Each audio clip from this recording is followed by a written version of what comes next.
హరికృష్ణ గారు నమస్కారం. నమస్తే అండి. యా టీజీఓ నాయకుడిగా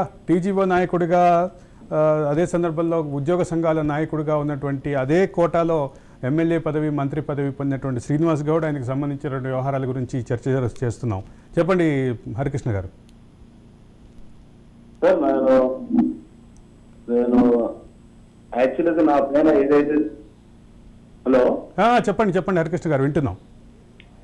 ఏదైతే నా పైన ఫోర్త్ స్కూల్లో ఉన్నప్పుడు జరిగిన ఏదైతుందో ఓకే దాన్ని యాక్చువల్గా మనకు తెలుసు గవర్నమెంట్ వ్యవస్థలు ఏమిటంటే ఏదైనా ఎంక్వైరీ చేసి సస్పెండ్ చేయాల్సి ఉంటుంది. ఓకే కానీ నేను ఏం ఎంక్వైరీ చేయకుండానే ఏ కారణం లేకుండా నేను సస్పెండ్ చేయడం జరిగింది. ఓకే మళ్ళీ 3 రోజుల లోపలే ఎంక్వైరీ చేసి రిపోర్ట్ చేసినాను మళ్ళీ చేస్తామని చెప్పారు. కానీ అది జరగలేదు. ఓకే నేను ఆ రోజే అన్ని ఛానల్స్ రిపోర్టర్స్ కూడా చెప్పడం జరిగింది.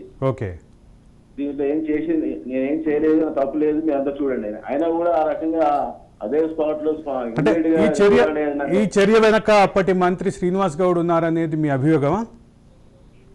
అభియోగం అంటే మంత్రి గారే నన్ను సస్పెండ్ చేశారు కదా, మంత్రి గారే సస్పెండ్ చేశారు. వెనకాల ఇంకా ఎవరెవరు ఉన్నారో నాకు తెలియదు. అది కాకపోతే ఏంటంటే మంత్రి గారు చేయడము ఆ రోజు ఆదివారం నేను టీజీఓ నాయకునే కాదు ఉద్యోగంలో కూడా ఫుల్ టైం పనిచేసిన వాడిని. ఢిల్లీలో నేను 27 రోజులు ఫ్యామిలీని ఇడిచిపెట్టి అన్ని ఇడిచిపెట్టి 27 రోజులు అక్కడ ఉన్న వాళ్ళం. మేము తెలంగాణ బిల్లు పార్లమెంట్ లో పాస్ అయిన తెల్లవారు మేము ఢిల్లీ నుంచి హైదరాబాద్కి వచ్చాము. ఆ రోజు ఉద్యోగాలు ఉంటాయో ఊడితో కూడా తెలియదు, అయినా కూడా మేము చేసాము. ఆ టైంలో అప్పుడు ఈ రామకృష్ణ గారు కానీ శ్రీనివాస్ గౌడ్ గారు ఉన్నారు. మేము అప్పుడు 2 సార్లు అరెస్ట్ అయ్యి పోలీస్ స్టేషన్ లో ఉన్న రోజులు ఉన్నాయి మాకు. పోలీసు రామకృష్ణ గారు కూడా అప్పుడు అయితే ఇన్ని రకాలు చేసి నా ఇండివిజువల్ కూడా నేను గతంలో కాంగ్రెస్ గవర్నమెంట్ వస్తున్నా శ్రీ వెంకటేశ్వర వెటరన్ శ్రీ పాలక మండలి సభ్యుడు చేసినాను. అలాగే ఏపీ వెటరన్ మండలి మెంబర్ 2 సార్లు నామినేట్ చేశాను.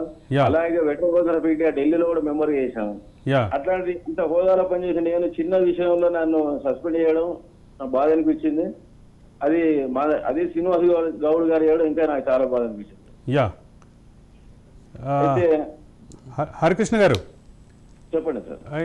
ఇప్పుడు అంటే టీఆర్ఎస్ ప్రభుత్వం ఓటమి, టీఆర్ఎస్ పరాజయం, అదే సందర్భంలో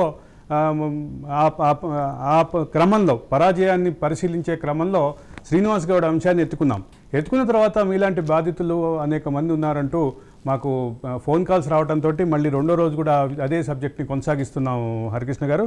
అయితే ఈ క్రమంలో శ్రీనివాస్ గౌడ్ యొక్క ప్రస్థానాన్ని మీరు ఎట్లా చూస్తున్నారు? మీరు ఆయనని మొదటి నుంచి ఉద్యోగ సంఘ నాయకుడిగా వివిధ దశల్లో చూశారు, ఉద్యమ నేతగా చూశారు, తర్వాత ఎమ్మెల్యేగా చూశారు, మంత్రిగా చూశారు. ఇప్పుడు అదే ఉద్యోగుల అభిమానాన్ని చూరగొనలేకపోయినటువంటి నాయకుడిగా మిగిలినటువంటి పరిస్థితి.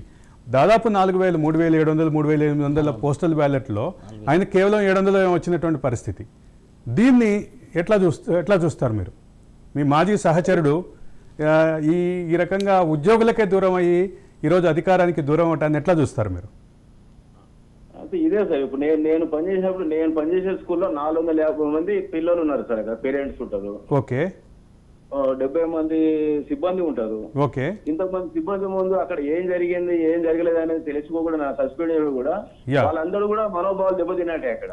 ఓకే ఎందుకంటే ఎవరైనా నిజంగా అక్కడ స్కూల్లో నుంచి వచ్చి కంప్లైంట్ చేసింటే వాళ్ళు దాన్ని సరిగా చూసేవారు. కాబట్టి అక్కడ ఉన్న 500 కుటుంబాలు కూడా ఆ ఇష్యూలో గవర్నమెంట్ తప్పు చేసిన మాట 100% ఒప్పుకుంటారు ఎవరైనా.